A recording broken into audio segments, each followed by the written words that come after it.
Glória a Deus pela sua presença, graça e paz, muito bom estarmos juntos mais uma vez aqui no Promessas de Esperança. Como eu sempre peço, deixa o seu like, deixa o seu comentário, isso ajuda muito o canal. Se você não é inscrito ainda aqui na TV Viva a Promessa, no nosso canal no YouTube, faz isso agora, se inscreve, é muito fácil. Vai estar lá um botãozinho de inscrever-se, clica ali e você já está inscrito. Aí vai aparecer um sininho, clica no sininho, você ativa o sininho e aí você recebe notificações cada vez que entrar uma transmissão da TV Viva a Promessa. E aí você fica conectado, antenado e por dentro de tudo que está rolando aqui na nossa TV. Legal? Compartilha também esse link agora. Faz isso agora, enquanto não começa a reflexão.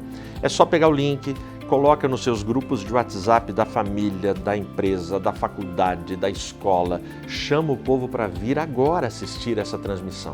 Legal? Compartilhando o link, você também pode colocar o link na sua timeline do Face, do Instagram, nos Stories, enfim. Dá para você divulgar muito agora sem sair do sofá, só clicando ali no seu celular, beleza? E isso ajuda a gente a aumentar a visibilidade e aumentar o alcance de todo o conteúdo que a gente produz aqui com tanto carinho, com tanto esmero para você. Bacana? Ó, a nossa reflexão de hoje é uma pergunta. Qual será a nossa próxima estação? Qual será a nossa próxima estação? Pega a sua Bíblia, se prepara, fica com a nossa vinheta, na sequência eu volto para refletirmos juntos na Palavra de Deus.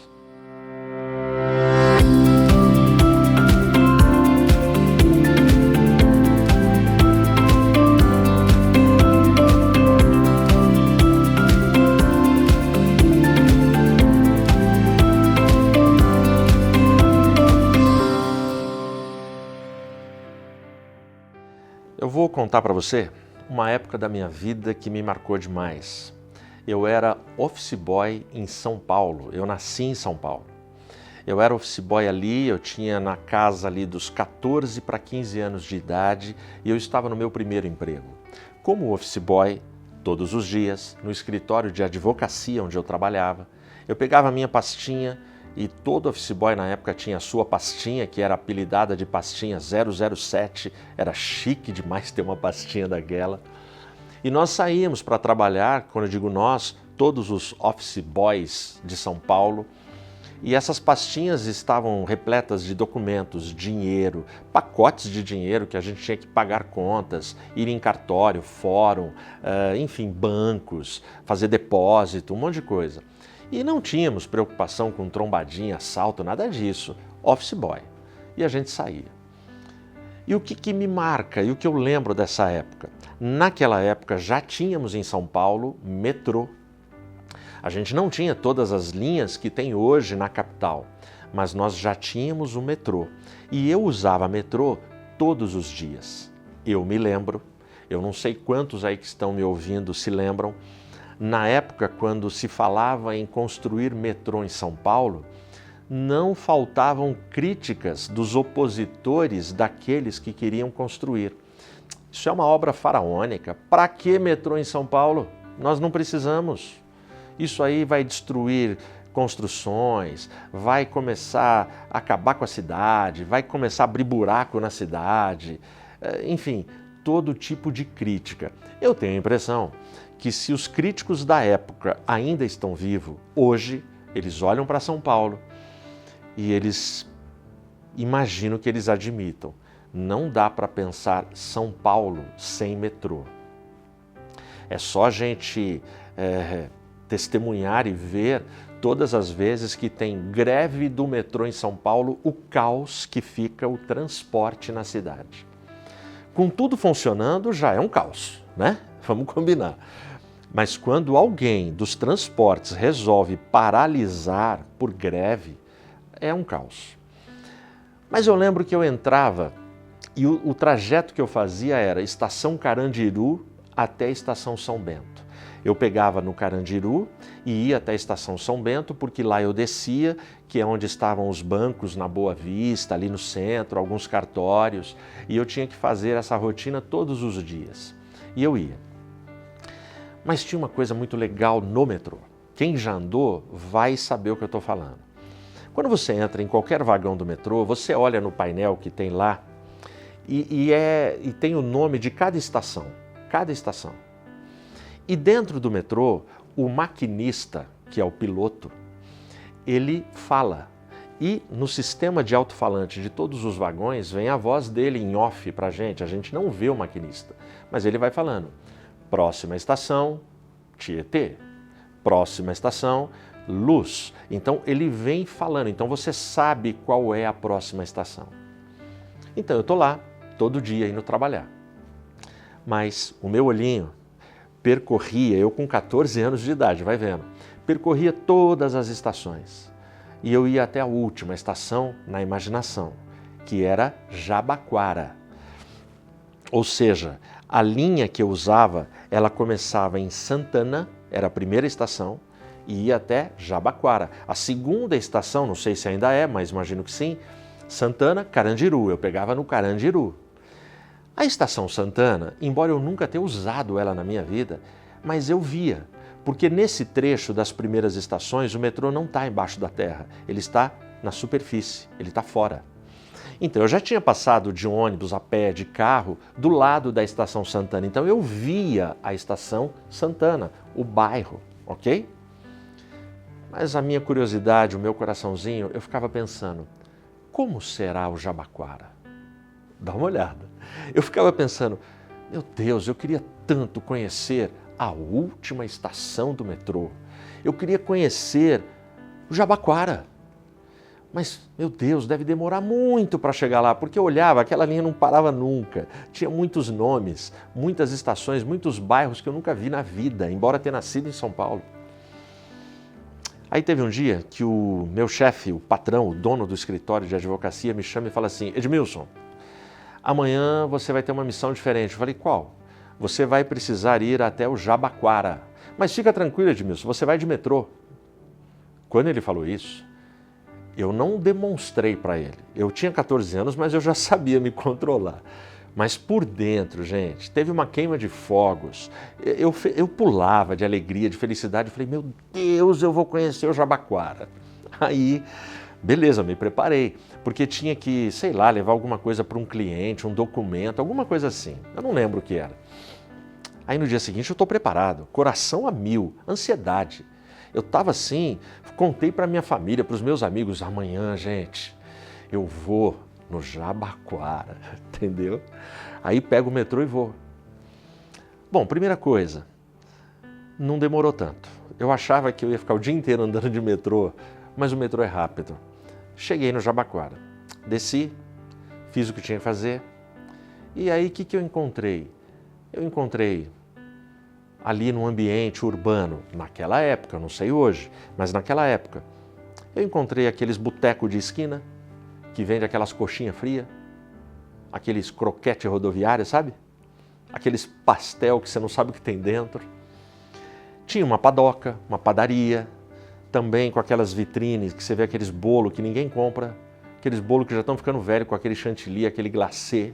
Sabe aqueles bolos daquelas bolinhas prateadinhas? Então, tinha um monte de bolo desse. Aí tinha lá aquele povo que anda com aqueles cartazes pendurados, compra o ouro, tinha bastante pela calçada, gente vendendo fruta, banca de jornal, gente feia, gente bonita, gente de bicicleta, gente a pé, gente desdentada, gente com dente bom, umas lojas de roupa. Ou seja, no Jabaquara tinha tudo o que tinha no Carandiru, São Bento, Santana, era igual. Aí fiz o que eu tinha que fazer, voltei e estou voltando. Comigo volta o fim da minha curiosidade. O que eu queria conhecer, já conheci. Nunca mais eu tive vontade de ir no Jabaquara, não tive nem saudade. Aliás, eu não lembro mais como é o Jabaquara. Eu nunca precisei mais ir. E o que eu estou falando, eu falo com todo respeito ao povo de Jabaquara. Nenhum problema. Eu estou dizendo de uma expectativa, de uma ansiedade que o meu coração criou sobre a próxima estação. E qual será a nossa próxima estação? No tempo que nós estamos vivendo. Qual é a estação que provoca ansiedade no seu coração? Qual é a estação que faz com que você se levante todo dia, com que você se motive? Porque na vida, gente, a gente está numa viagem. A gente está numa viagem e a gente tem paradas em várias estações. Você certamente tem estações que são inesquecíveis. Existem estações que você nunca mais quer voltar, não quer pisar ali. Mas como comunidade global, como comunidade cristã, como família da fé no mundo, tira as denominações agora, mas pega a igreja invisível do Senhor, que aguarda a volta do Senhor. Qual será a nossa próxima estação? E eu te respondo. Abre a sua Bíblia no Evangelho de Lucas. Evangelho de Lucas, capítulo 21. Eu vou começar a ler a partir do versículo 28 e vou ler até o 36. E eu te respondo antes de ler. A nossa próxima estação se chama Apocalipse. A próxima estação da nossa geração atende pelo nome de Apocalipse. Olha o que Jesus fala aqui nesses versos. E quando essas coisas começarem a acontecer, olhai para cima e levantai a vossa cabeça, porque a vossa redenção está próxima. E ele falou-lhes uma parábola. Olhai para a figueira e para todas as árvores. Quando elas já começam a brotar, as vedes, e por vós mesmos sabeis que o verão está próximo. Assim também vós, quando virdes acontecer essas coisas, sabei que o reino de Deus está próximo. Verdadeiramente eu vos digo que não passará esta geração até que tudo se cumpra. O céu e a terra passarão, mas as minhas palavras não passarão. E tomai cuidado por vós mesmos, para que em nenhum momento os vossos corações sejam sobrecarregados com excessos e embriaguez, e cuidados da vida, e aquele dia vos sobrevenha desprevenidamente. Porque virá como um laço sobre todos os que habitam na face de toda a terra. Vigiai, pois, orando sempre, para serdes considerados dignos de escapar de todas essas coisas que hão de acontecer e de estar em pé diante do Filho do Homem. Amém? Feche os olhos. Senhor, glória, honra e louvor pertencem somente a Ti. Somos viajantes na vida, Pai. Estamos viajando de estação em estação. E sabemos pela fé e pela Tua palavra que a estação Apocalipse se aproxima numa velocidade assustadora para cada um de nós. Nos guarda, nos abençoa e nos fortalece. Dirige-nos nessa palavra, em nome de Jesus eu oro. Amém. Jesus ele começa o sermão dele dizendo: quando estas coisas começarem a acontecer, levantai os vossos olhos para cima, porque a vossa redenção está próxima. E ele está falando para aquela geração. E é muito interessante os discursos apocalípticos de Jesus, porque você precisa entender que o gênero, que o estilo de escrever que tem a ver com Apocalipse está permeado em toda a Bíblia. Você tem pequenos apocalipses em Daniel, Isaías, nos Salmos. Você tem apocalipses nos Evangelhos, nas cartas. E você tem o Apocalipse, o último livro da Bíblia, que significa revelação. Revelação de Jesus Cristo para os seus filhos, para a sua igreja, a respeito dos últimos acontecimentos e da história do planeta. O Apocalipse também poderia ser chamado de um grande spoiler. O que vai acontecer, como tudo vai terminar, está escrito. Nós já sabemos. É de Billy Graham, se eu não estou enganado, se o material que enviaram para mim não está errado, a frase, fiquem tranquilos, tudo vai terminar bem. Eu já li o último capítulo da Bíblia, eu sei o que vai acontecer. O problema é o durante. O problema para mim e para você é como é que a gente enfrenta durante esse tempo até essa próxima estação. E quando a estação chegar, como vai ser a vida nessa estação? Então o texto de Cristo, ele é muito elucidativo, ele explica muito para mim e para você. Quando essas coisas começarem a acontecer, quais coisas? Aí ele propõe uma parábola. Olha o que ele vai dizer: olhem para a figueira, para todas as árvores, quando elas já começam a brotar, as vedes, e por vós mesmos sabeis que o verão está próximo. Assim também vós, quando virdes acontecer essas coisas, sabei que o reino de Deus está próximo. Verdadeiramente eu vos digo que não passará esta geração até que tudo se cumpra. O céu e a terra passarão, mas as minhas palavras não passarão. Então, Jesus ele chama atenção e coloca e propõe uma parábola exemplificando com árvore. Olha, quando ela começa a florescer, folhas, frutos, você sabe que o verão vai chegar. E Jesus ele deixa sinais para mim e para você. Ele deixa sinais que ele registra nas Escrituras para que a igreja dele não ficasse órfã, não ficasse sem resposta, não ficasse sem um alerta, sem um aviso. Dia e hora ninguém sabe, diz o texto bíblico em certa parte. Daquele dia, daquela hora, ninguém sabe, a não ser o Pai. Mas ele dá sinais para que a gente esteja atento, alerta e preparados para a sua vinda, para a sua chegada. Então, aqui ele fala e ele garante, céu e terra vão passar, a minha palavra não passa. A minha palavra não falha, o que eu estou dizendo vai se cumprir e vai acontecer. Ele continua: tomai cuidado por vós mesmos, para que em nenhum momento os vossos corações sejam sobrecarregados com excessos, embriaguez, cuidados da vida, e aquele dia vos sobrevenha desprevenidamente. Ou seja, não passará esta geração sem que tudo isso aconteça. Bom, alguns críticos olham para esse texto e falam: tá, mas a geração que ouviu isso já morreu, lá no primeiro século. E Jesus não veio. E essas coisas não aconteceram.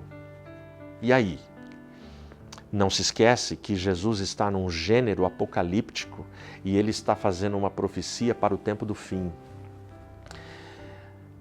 Esta geração, ele está citando a última geração da história. Nós estamos aqui falando da última geração da história.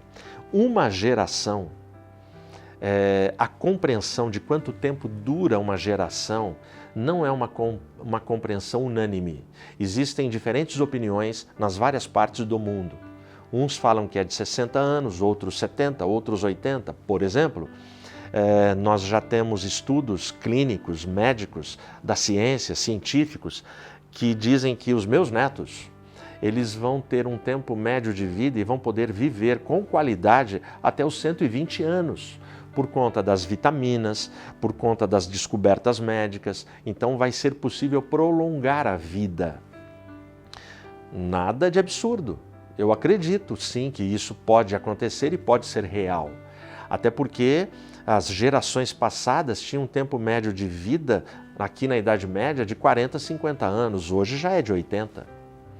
Nós temos na Bíblia gente de 130 anos, de 200 anos. Eram outros tempos, outra qualidade de vida, muito menos agrotóxicos e venenos e coisas que faziam mal para o organismo. Ok? Então até aí, normal. Mas então, de quanto tempo é uma última geração? Eu não sei afirmar. Mas eu sei que nós precisamos entender o que Jesus está falando. Então ele está dizendo, não vai passar essa geração e tudo isso vai acontecer. Aí aqui ele coloca no último texto que eu li aqui para você agora, tomem cuidado por vós mesmos, para que vocês em nenhum momento tenham os corações sobrecarregados com excessos, embriaguez e cuidados da vida. E esse dia vos sobrevenha de forma desprevenida, excessos, embriaguez e cuidados da vida. A gente está vivendo a geração que é a geração mais excessiva, embriagada e apaixonada de forma louca e obcecada por essa vida. Nunca se consumiu tanto álcool como na nossa geração. E aqui, embriaguez, ela tem o sentido literal do álcool, da bebida, e tem o sentido de você se embriagar com tudo que está à sua volta, psicologicamente, emocionalmente, intelectualmente, espiritualmente, por que não? Mas quando a gente pensa na embriaguez alcoólica, é algo assustador. A indústria conseguiu fazer meninas acharem chique estar com garrafinhas de vodka e de cerveja na mão em todos os lugares. Algo que há 20, 30 anos atrás você só via na mão de bêbados em botecos sujos das periferias. Agora ficou chique. Agora ficou chique. Só que o resultado e o final é o mesmo. É coma alcoólico, é destruição, é degradação humana. Pode ter aparência de chique, mas detona, igualzinho detona no boteco. Então, embriaguez, cuidados desta vida, excessos. Essa é uma geração de excessos. Uma das músicas polêmicas, uma das músicas que tem sido debatidas, uma das músicas que as pessoas hoje, nossa, tem gente contra, gente a favor, outros muito pelo contrário, é a música daquela garota que ela cita lá uma frase sobre a ilha de Marajó. A ilha de Marajó, onde turistas que estão atrás de turismo sexual, gente do mundo inteiro vai para Marajó, chegam ali de barcos e meninas vão em pequenos barcos, meninas de 5 anos de idade, crianças, vão para satisfazer os desejos e as taras sexuais desses turistas. Isso tem um preço, isso tem um preço. E esse preço já chegou nas narinas de Deus. Porque Deus ele tem um zelo e um olhar para as crianças que são indefesas, que é um olhar diferente que ele tem para os adultos. Ele nos ama, nos perdoa, nos alcança. Mas Deus sabe que eu e você temos consciência para escolher o bem e o mal. Criança não. Criança não. Por isso que ele diz que das crianças surge o perfeito louvor. Eu estou falando da ilha de Marajó apenas como um elemento, apenas como um exemplo dos excessos absurdos, inacreditáveis que estão acontecendo na nossa geração. E eu me surpreendo de ver tanta gente assim admirada, tanta gente assim, ai, essa música não podia, tal. A gente tem um cantor que é um ícone, que é um craque no violão, na composição e na voz, que se chama João Alexandre. Eu não sei se você conhece, procura a obra de João Alexandre. João Alexandre, nas suas letras e no seu tempo, ele já denunciou corrupção, maldades, pecado, ele já denunciou tudo isso dentro e fora da igreja, fariseus, ele denuncia tudo isso há muito tempo. É que as pessoas não estavam ouvindo, é que a mídia não deu eco. No caso da menina, as redes sociais deram eco, então multiplicou. Mas os excessos estão aí. Os corações estão sobrecarregados com as coisas desta vida. E porque os corações estão sobrecarregados com as coisas desta vida, a gente acha que está tudo certo. A gente acha que o tempo não é esse. A gente acha que a próxima estação está longe, mas a próxima estação está perto. Eu diria para você que nós entramos na próxima estação. A gente está nesse recorte social de princípio de dores, esse recorte profético. E princípio de dores fala do princípio de dores da mulher que está de parto. E princípio de dores fala de multiplicação do mal. Ora, pastor Ed, mas terremoto, guerra, doença, epidemia sempre tiveram ao longo da história. Sim, sempre tiveram. Mas o que está acontecendo na nossa geração é multiplicação em números inacreditáveis e incontroláveis. O volume é intenso. Você ouve falar de terremoto essa semana mesmo, terremoto em Taiwan, que é o maior desde 1999. Só que terremotos e catástrofes no mar, no clima, na terra, sabe, em todos os lugares, estão acontecendo em volumes incontroláveis que a ciência não explica. Ela só consegue medir o que está acontecendo. E eu diria para você que o que está acontecendo, sabe quando você toma café da manhã na sua casa? Marido, você que está me ouvindo, quando você toma café da manhã na sua casa e a sua esposa fala assim para você, bem, amor, dá para você tirar a mesa? Dá para você bater a toalha lá fora? O bater a toalha lá fora é todo esse monte de farelo, a gente precisa tirar da toalha. Então você recolhe a toalha, faz um bolo, vai lá e bate a toalha. Eu diria para você que Deus está chacoalhando o planeta Terra.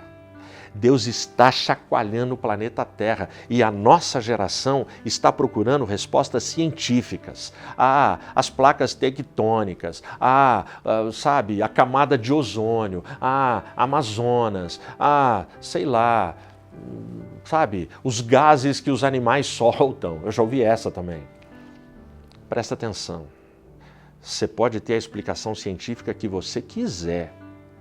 Tá tudo certo. Mas quem manda na história e no planeta é Deus. A força da natureza está sob o controle dele.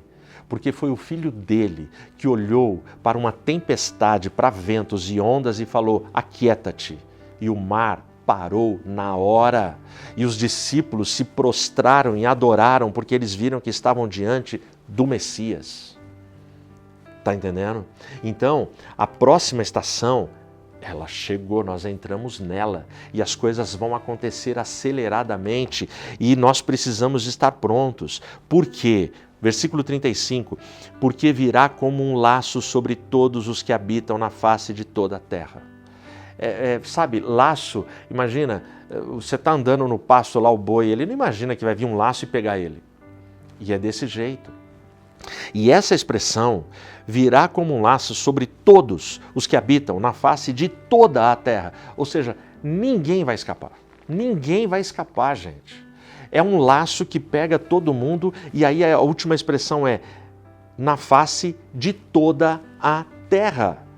Não tem bunker, não tem ilha, não tem um lugar que você vai falar que eu estou seguro. Sabe os milionários do mundo, os Bill Gates da vida, que estão construindo seus bunkers, que estão, não, aqui eu vou me proteger de um ataque nuclear, de uma catástrofe, de um apocalipse. Não tem lugar no planeta Terra, não tem 1 metro quadrado onde você vai conseguir se esconder da ira, da justiça, do amor, da graça, da salvação, do socorro de Deus, dependendo de quem é você, da sua atitude, de como você se relaciona com Ele. E aí a gente chega no 36, vigiai, pois, orando sempre, para serdes considerados dignos de escapar de todas essas coisas que hão de acontecer e de estar em pé diante do Filho do Homem. O verso 36 é consolador demais, é abençoador demais. A receita que ele dá é vigiai, pois, orando sempre. E esse vigiai, pois, orando sempre, não é mérito para mim. Ele não está dizendo que, se você fizer isso, você se livra. Não. O orando sempre, o que eu faço quando eu oro? Eu agradeço, eu peço, eu imploro, eu clamo, eu rogo. Portanto, não é nada do que eu faço. Quando eu oro, eu estou falando com Ele. Eu estou dependendo dEle. Eu estou pedindo para Ele. Então, o vigiar, eu acho tremendo, porque o vigiar, essa ordem que Cristo dá é assim. O caos vai chegar. A próxima estação, o Apocalipse, vai acontecer no planeta. Mas deixa eu falar uma coisa para você, igreja minha, ovelhas minhas, ovelhas pelas quais eu morri, dei a vida numa cruz. Vigiem e orem sempre. Quando Jesus fala vigiem e orem sempre, ele está dizendo, eu me importo com vocês. Eu quero saber da sua história, eu quero saber das suas dores, eu quero saber da sua vida, eu quero me relacionar com vocês. Então fala comigo todo dia, fala comigo sempre. Não é o pedido de uma mãe e de um pai? Filho, liga para mim. Filho, fala se você chegou bem. Filho, fala onde você está. Fala que hora você vai chegar. Filho, eu me importo com você, eu sofro se você não dá notícia. Sim, Deus ele vê todas as coisas. Deus não é como meu pai e minha mãe, terrenos. Mas Deus ele quer perceber a nossa iniciativa, o nosso desejo de se relacionar com Ele. Então ele diz isso, vigiai, orando sempre, para serdes considerados dignos de escapar de todas essas coisas. Então é possível ser liberto e escapar de toda a tragédia do Apocalipse, da estação Apocalipse que vai acontecer. E de estar em pé diante do Filho do Homem, ou seja, de eu estar preservado na vinda do Cordeiro. Qual será a nossa próxima estação? Apocalipse. Como é que a gente sobrevive a ela? Ouvindo o discurso, a palavra de Jesus. E aqui no Evangelho de Lucas, ele diz como é que é a minha vida, o meu dia a dia. Ele diz como é que eu tenho que caminhar, como é que eu tenho que viver. Ele vai dizer aqui da seguinte forma, no versículo 23 do capítulo 9 do Evangelho. Ele diz assim, se algum homem quiser vir após mim, negue-se a si mesmo e diariamente tome a sua cruz e siga-me. É isso. Próxima estação, pegue a sua cruz, negue-se a si mesmo e siga Jesus. E existe uma palavrinha aqui no versículo, quando Jesus fala diariamente. Não é aquele dia que você aceitou Jesus, aquele dia é marcante, aquele dia é transformador e arrebatador. Mas ele está dizendo que a fé é diária, a fé é todo dia, a fé é uma jornada, a fé é uma caminhada. E eu preciso diariamente confirmar, reafirmar, me converter, me arrepender e carregar a minha cruz, a minha história, a minha causa, a minha fé, os meus sonhos, a minha família, a minha vida, o ministério que Deus tem dado a mim. Que Deus te guarde, que Deus te abençoe e que a gente possa, juntinhos, passarmos e sobrevivermos à próxima estação até aquele dia glorioso, quando Cristo irromperá e aparecerá nos ares. Que Deus te abençoe. Amém.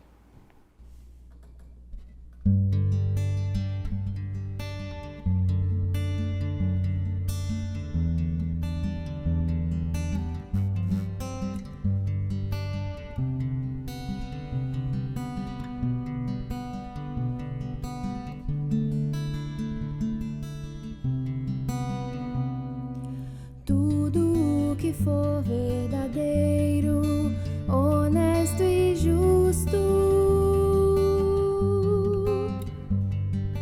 tudo que há de mais bonito, puro e amável.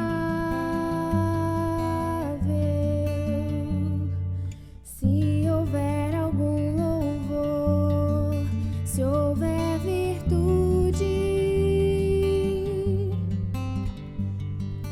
seja isso a inspirar o nosso pensamento, para que não haja em nós temor diante do que há de vir. Antes de tudo, lembramos, diante de Deus nossas vidas estão. E assim não haja em nós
acreditar, sempre há de nos guardar em Cristo Jesus.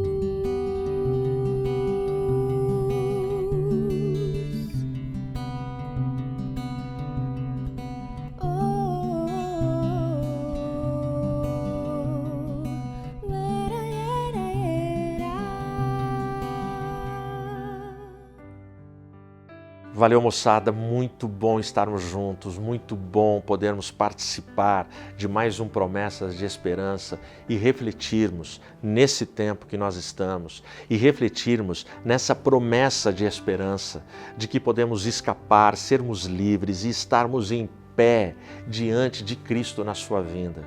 Não perde isso de vista. Abrace todas as promessas do Evangelho. Que Deus abençoe você e sua casa. Ora comigo agora. Senhor, muito obrigado, Pai, por tudo que Tu és, por tudo que tens feito, por todas as bênçãos e misericórdias derramadas na nossa vida. Livra-nos do mal, nos perdoa, nos ajuda e, Pai, nos coloca, Senhor, despertos, alertas, em posição de vigília, em posição de oração, em posição de obediência e de serviço ao Teu santo nome e ao Teu reino. Perdoa os nossos pecados, continua com a Tua igreja. Em nome de Jesus eu oro. Amém. Amém. Deus te abençoe e até o próximo Promessas de Esperança.